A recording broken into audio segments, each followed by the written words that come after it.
I'm Michelle Scherer from the University of Iowa, and I thought I would take a few minutes and tell you about some interesting findings we've had regarding biogeochemical cycling of iron. I know the community here is a largely biological community, but the biology and the mineralogy are closely intertwined.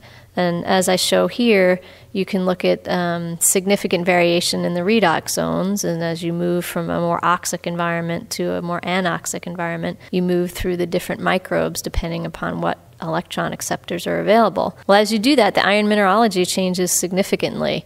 An area that we're increasingly interested in is the dissimilatory iron reduction of iron oxides. So the notion that iron-reducing bacteria can actually use solid extracellular substrates as an electron acceptor.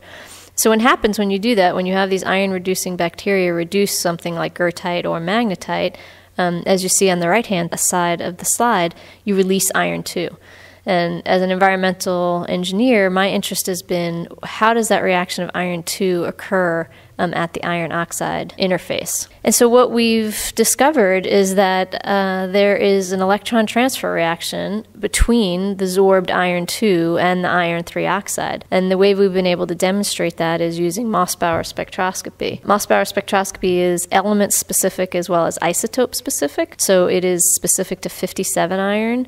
So if we make iron oxides out of 56, the Mossbauer doesn't see it. And you can see along the top side of the screen there, the goethite, hematite, and magnetite, we see no Mossbauer signal because it can only see 57 iron and they're made of 56.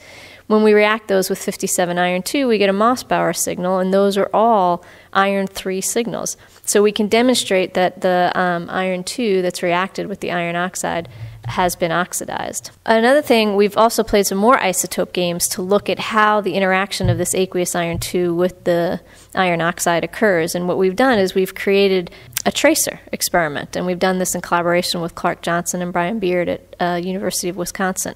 So we've exposed an iron oxide with naturally abundant iron isotopes to aqueous iron-2 that's been enriched with 57 iron-2.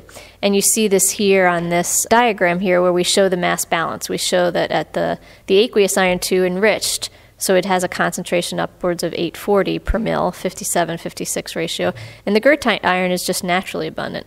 If you were to just do a mass balance calculation on those two pools, you would get 37.6 for the concentration in the entire system. And what happened when we reacted these two was it actually went to isotopic equilibrium. So up here in the top of this slide, you see the aqueous iron-2 starts at 800 and drops off down to the mass balance average. The goethite iron starts at naturally abundant and goes up. It's just like a two-compartment mixing model that you're looking at. So all of the iron in the iron oxides has mixed with all of the aqueous iron-2. And this is very different than we viewed the system before. We used to view the system as being very static, that you had an iron oxide, you took an aqueous iron-2, and it sorbed. And so it's a very dynamic system that we've determined, and that there's a redox element to it. So there's an electron transfer going on that's driving some of this. The very interesting thing is as the particles go through this mixing, there's no change. So the goethite particles or the magnetite particles or the hematite particles, they don't change. So there's no visible, dissolution and reprecipitation as a different mineral. And so we've been sort of fascinated with, how this could occur. And based on some of the data I've shown, we've proposed this notion of a redox-driven conveyor belt. So this is a different conceptual model to think about iron-2 reacting with iron oxides. And so the idea is that we have absorption and electron transfer, which we've shown with Mossbauer spectroscopy. We propose that some conduction might occur based on some work on hematite by Kevin Rosso's group, and then that a dissolution does occur.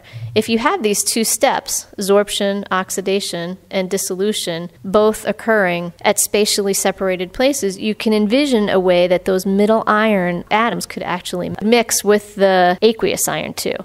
And otherwise, it's very difficult to think of a static surface where the iron sorbs and then maybe desorbs. It's hard to imagine how those middle iron atoms are actually being able to mix. And so what are the implications of some of this iron oxide mixing? Well, we think there's quite a few implications. What we're very much interested in is how this affects other metals. So if you think of things like arsenic in Bangladesh or other metals that might be incorporated into iron oxides, if you then are mixing all of this, you now have a new mechanism for releasing arsenic into water. On the other hand, you could flip it over and say you have a new mechanism for incorporating heavy metals into iron oxides.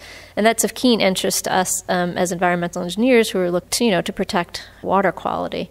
From a biological point of view, I think there's keen interest here in terms of when you interpret iron respiration, when you interpret aqueous iron 2 numbers, you now have to think of the system as much more dynamic. You can't just measure aqueous iron 2 and assume that that's the iron 2 produced, or take a half molar HCl extraction and assume that's produced.